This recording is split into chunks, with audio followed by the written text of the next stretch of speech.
With patch 401 hitting live and bringing the MISC Fortune with it, putting the new ship through its paces was a top priority.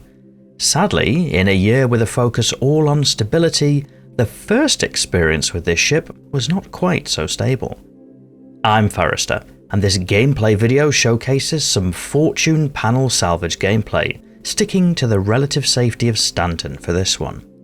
To keep the overall length of the video down, some of the footage such as quantum hops have been sped up, and those parts are clearly marked as such, but otherwise this video is a full session end to end, and this is intended to be a gameplay video rather than a guide, although there is a fairly recent salvage tutorial available on the channel if that's what you were hoping for.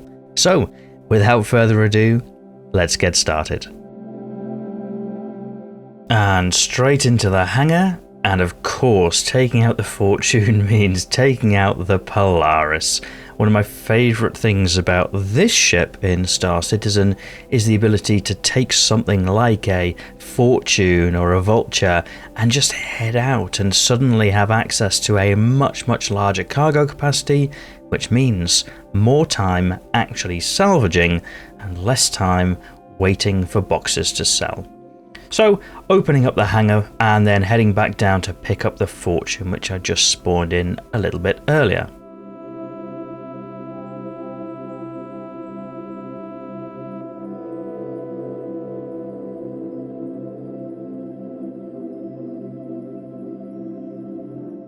And this is the Fortune. Looks a lot like a Prospector. From the outside you can kind of tell the difference, but you can also kind of see it's pretty much the same thing. But there are a lot of advantages to that. The Prospector is quite a nice ship to fly, as we try and get it into the hangar of the Polaris. And the Fortune actually has a number of advantages over the Prospector as well in terms of how that space is used. It does make me wonder, will we see a Prospector rework? Who knows? Those hangar bay doors closing on the Polaris over the MISC Fortune.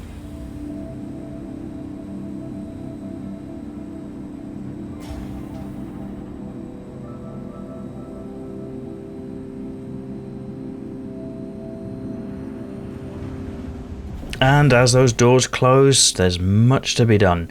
So this video was recorded as soon as the patch went to live, and lots of people are having issues around the patch. So the other reason for taking the Fortune out in the Prospector is to get out away from the city as quickly as possible and out into the Iron Halo, where I'll be a little bit more insulated, perhaps on my own kind of part of the server, just to hope that performance is a little bit better. This has been a rocky patch experience, so getting away from it all was also a key focus here. Plus, Polaris looks good, doesn't it? Look at that.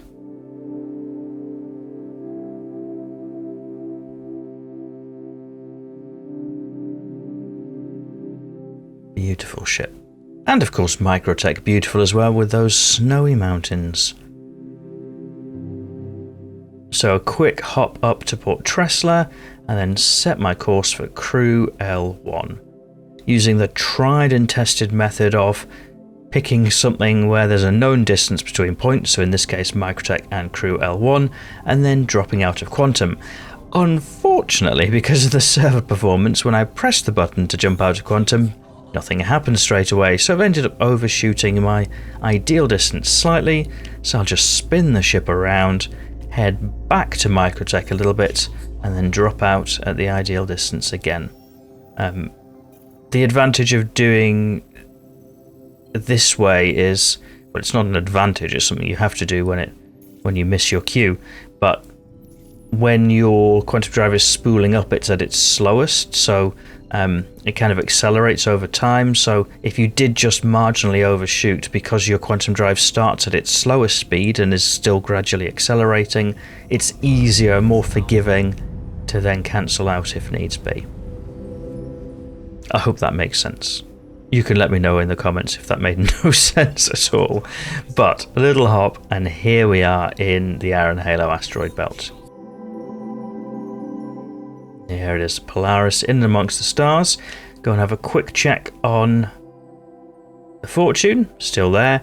And I did mention that one of my priorities was as soon as possible to get out and about and amongst the black, away from it all. I didn't actually have time for a full session this time. So what I did is I got away, got safe, logged out with the bed log until it was a time when I could actually get out and about and do some salvage. And that's one of the things I really like about Star Citizen at the moment, is that you can just do that. You've got a ship in the hangar, go and hop into the bed, log out in the bed, and you can just log back in. I know that doesn't seem like a big thing, but for those of you that have played Star Citizen for a long time and remember what it was like 10 years ago, it is a big thing compared to what we used to have. So at this point I'm out and about and salvaging, and I'm looking for some panels, something divisible by 2000. This isn't supposed to be a salvaging guide. There's one of those on the channel. This is just a little bit of salvaging gameplay and taking the MISC Fortune out and putting it through its paces, supported of course by the fantastic Polaris. And there we have 12,000. That is a set of panels.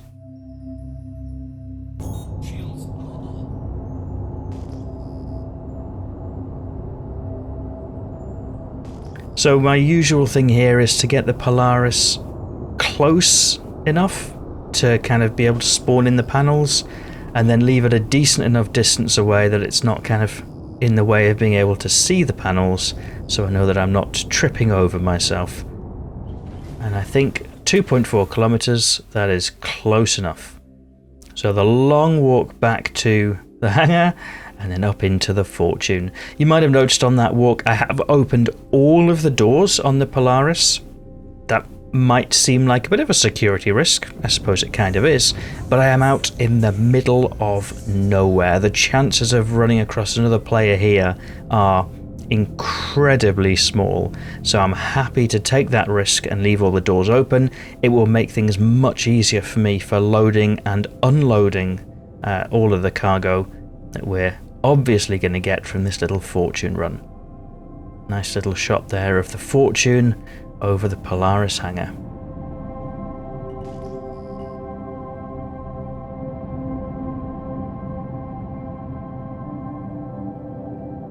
And off we go for some salvage. So, in terms of changes, the one thing you will notice is that it's an abrade scraper module on the front of this Fortune.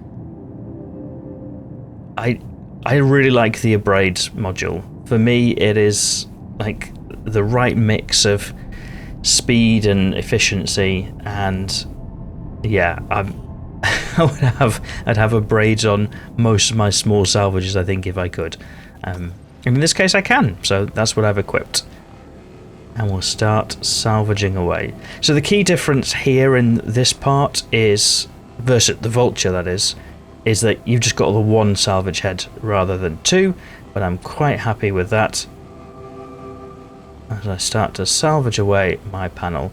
The other thing that you'll notice, if you've watched other salvage videos on here before, you may be aware, I am salvaging in the fixed mode, so I'm moving the ship rather than the salvage head. You can salvage in gimbal mode. Personally, it's down to preference. I had some challenges getting gimbal mode working with all of my control scheme, but actually I got so used to just sitting back and moving my feet and hands, and I can really take it easy salvaging, that actually I prefer doing it this way. So in case you're wondering, that's why I'm in a fixed gimbal rather than the gimbal mode. I just find it easier. I think for me, salvage is one of those gameplay loops where I do it when I'm trying to take things easy, so easier is important for me.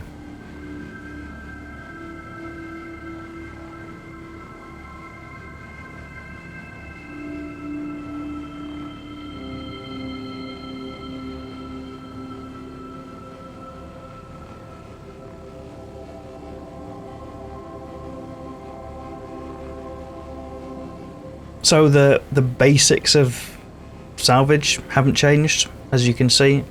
especially for these panels when it's just RMC as the consideration. Very similar, just gently scraping away at the hull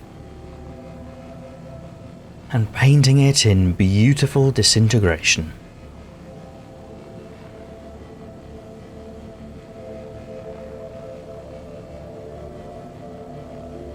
About halfway through of this first panel. Actually can still see the Polaris in the distance there behind as well. Don't know that that was the intended use for a combat powerhouse like the Polaris, but it works for me.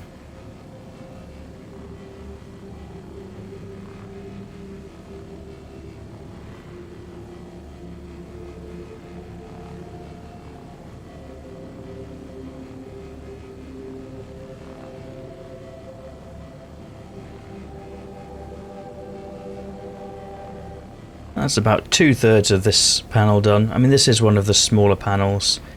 It is noticeably slower salvaging with just the single head on the Fortune than with the double heads on the Vulture. But I think part of the rationale for this ship was it's less about speed or efficiency and it's more about convenience.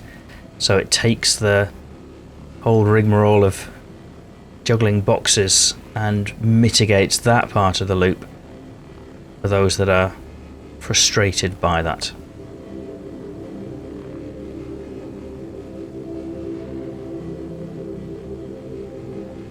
But for those that just enjoy kicking back and salvaging and taking it easy, this is one of the favourite ways that I spend an evening in game.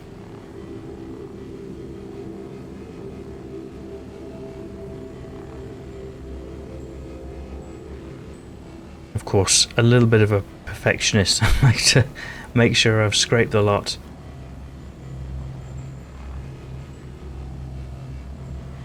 So it's going to be a little over 2 SCUs from this smaller panel.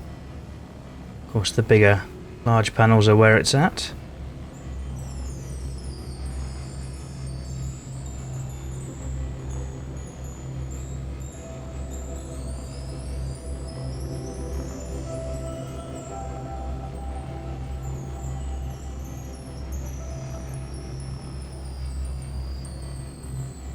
And there we have the MISC Fortune and its little panel.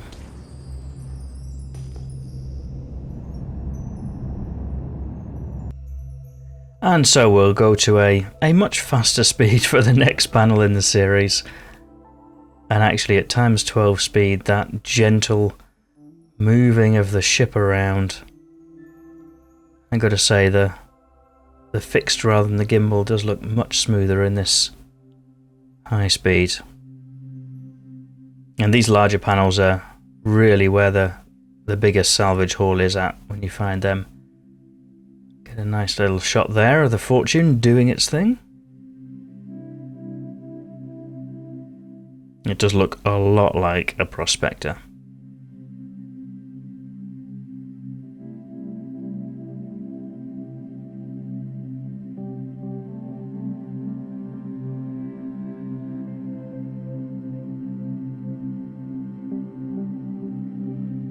That's nearly a second panel salvage, obviously a larger panel here.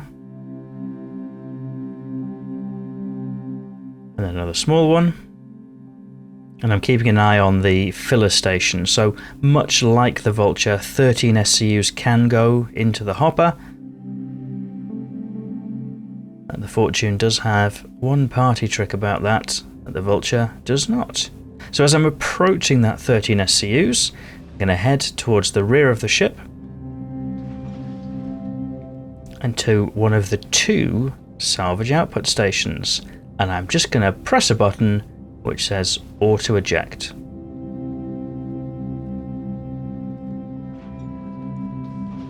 So the Vulture does have auto eject functionality, but as soon as it kicks out the first box, the hopper is blocked, so you need to move that box out of the way yourself. The difference, of course, with the Fortune is that those boxes move themselves automatically. On either side of the ship is a 3x2 grid for 6 SCUs. On each side, that's 12 SCUs in total that can be stored automatically by the ship. So there's a real convenience there. So you can see in the bottom right, the filler station is now blocked, but that's having kicked out 12 SCUs of crates. So this is the real big advantage of the Fortune versus the Vulture. It's just the convenience element of it will move those 12 boxes for you, whereas in the Vulture, being a Drake ship of course, you do that grunt work yourself.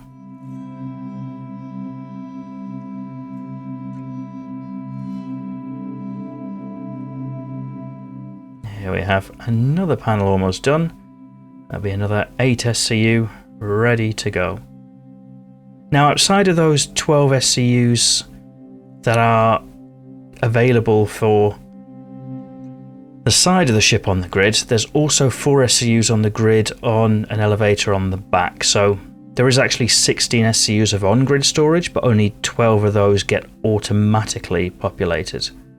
And as you can see here now, decided that since we've got those populated, we've got a little bit more in the hopper, it's time to unload. So trying to get the, I keep wanting to say Prospector, of course it's not a Prospector, it's a Fortune, but trying to get it in the optimal position that I can unload both sides of it. And unfortunately I have injured myself upon exiting the ship there. Just seeing if I can maybe get it with a tractor beam. No, I can't. So I'll use my handy multi-tool, that's fine. It's only 12 boxes.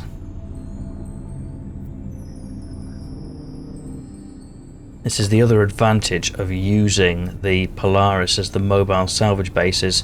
I have hurt myself. It doesn't matter that I've hurt myself because there's a med bay aboard. So I can just hop into the med bay and fix myself up good as new.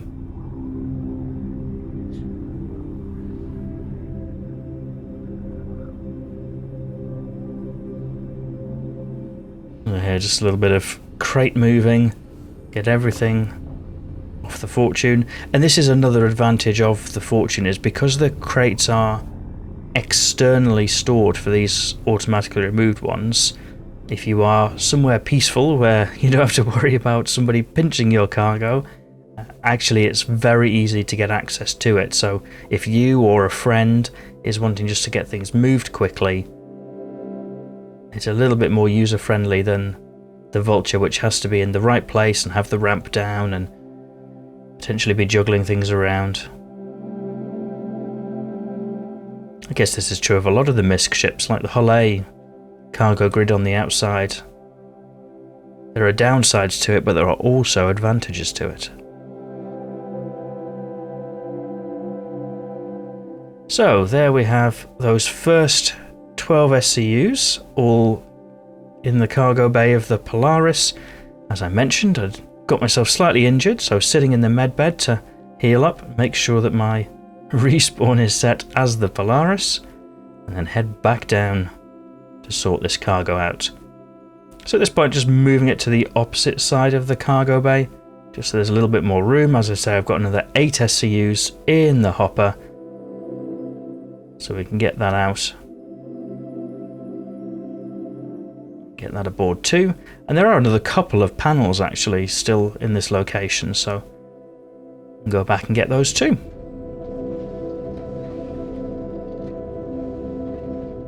So now I can press continue ejecting.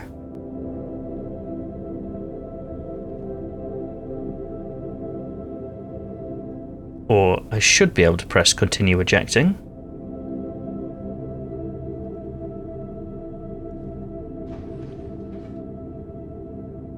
But instead, I have encountered a bug where it thinks that the filler station is blocked. So because there's something obstructing the hopper, it won't eject those SCUs that I've got in the hopper, which is unfortunate. So what I'll do is perhaps it thinks I'm too close to the Polaris, so I'll just move a little bit further away from the Polaris, see if that helps.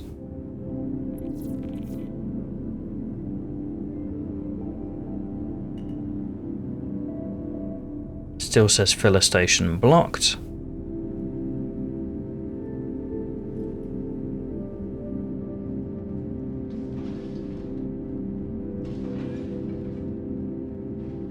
Try again. And no, does not want to continue ejecting.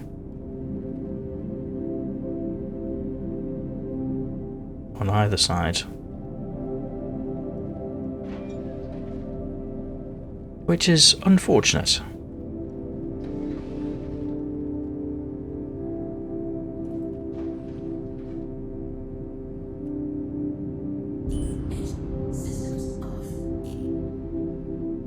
Try switching everything off, switching everything on again. See if that helps. And the answer is no.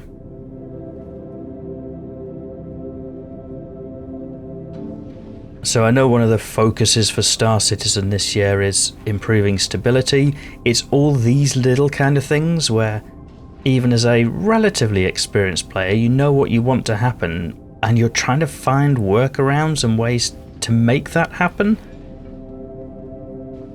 It's frustrating sometimes. And I know the servers are really struggling at the moment after the launch as well. But still, you know what you want to happen, you just can't make it happen. So what I'm going to try doing now is putting a box back on the grid in different places to see if I can force it to realise that the hopper is now cleared. We'll see how we get on with that.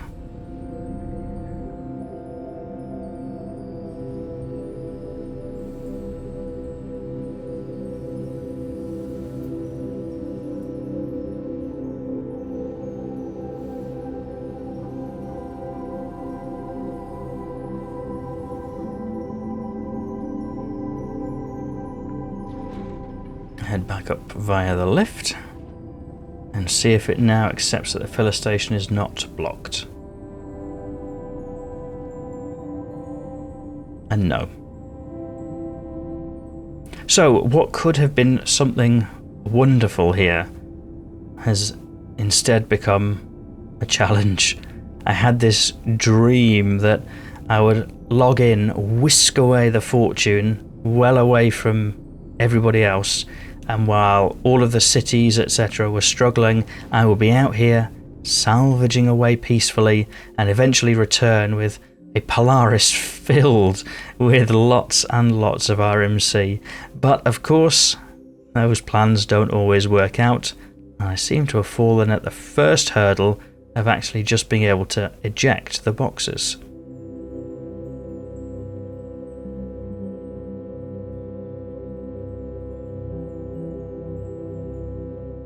Still trying, not quite given up. Quick Google to see if anyone else had the same issue. I think because it's so early on after the launch of the Fortune to live, couldn't find anything. And so really, there's just one thing for it. Put the box back in the cargo bay. So at least they're all in the cargo bay. Hop back in. It lets me in.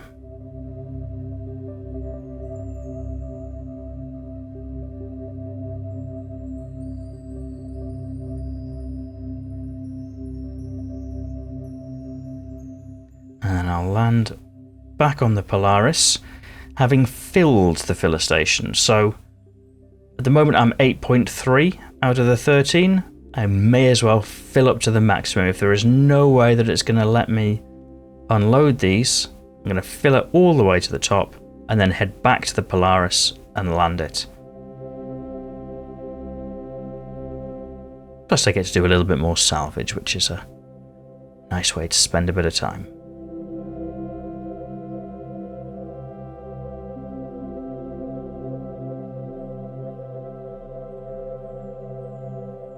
Interesting watching the shadow of the Fortune as well on that panel as I'm salvaging away. This is a good looking game.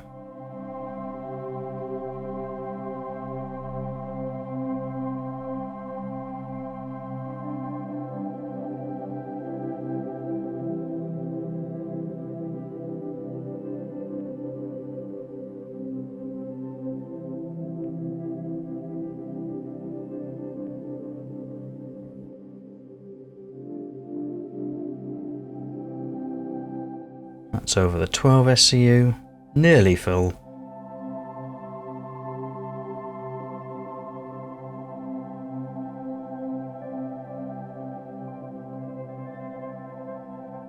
There we are, 13 SCUs in the hopper, plus 12 SCUs in the cargo bay. So now I just need to figure out how to clear whatever obstruction is stopping me from using the hopper.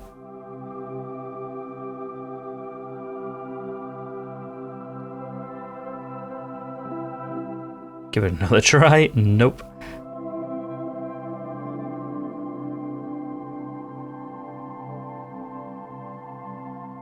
Then just try waving a tractor beam at it, see if that helps.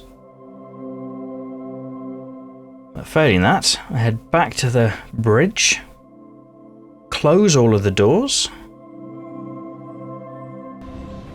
have a quick check of the Fortune in the hangar, make sure it's closing okay.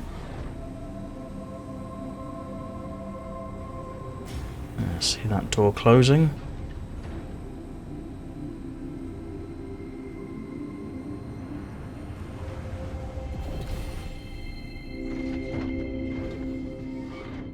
And then, as the next part of my plan, I'm going to head back to the captain's quarters.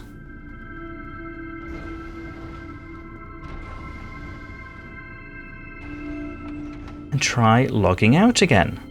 If in doubt, switch it off and switch it on again. So I've got 12 SCUs of RMC in the cargo hold of the Polaris. I've got 13 in the hopper of the Fortune, which I just need to be able to find a way to get at. So log out, log back in again on a different server, and see what happens.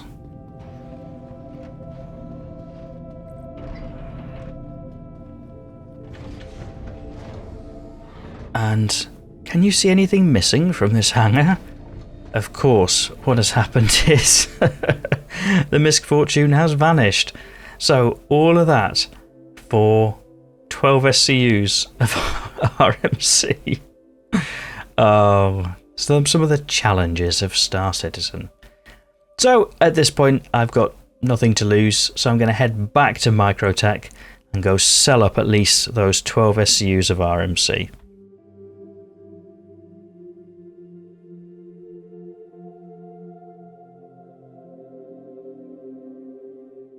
So it has not been the most ideal session here for the Fortune, but any of you that play Star Citizen know that that's how it goes sometimes. You might wonder why I'm selling at New Babbage and not somewhere more profitable. It's purely because I can land the Polaris at New Babbage. It means I can unload in relative safety without being worried about people taking the boxes or taking the ship and things like that. So I prefer that. I would rather pay that premium for safety. And those 12 crates are still worth, what, 102k? So still somewhat valuable. So there we are. Polaris coming down to land in the hangar.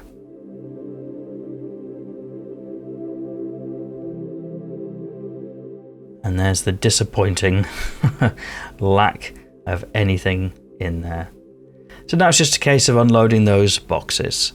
If you enjoyed this video, you might press the like button to let me know I should make more similar gameplay videos. And if you're not yet subscribed, given that you got this far, you might like to do that too, so that YouTube will know to show you more videos like this in future.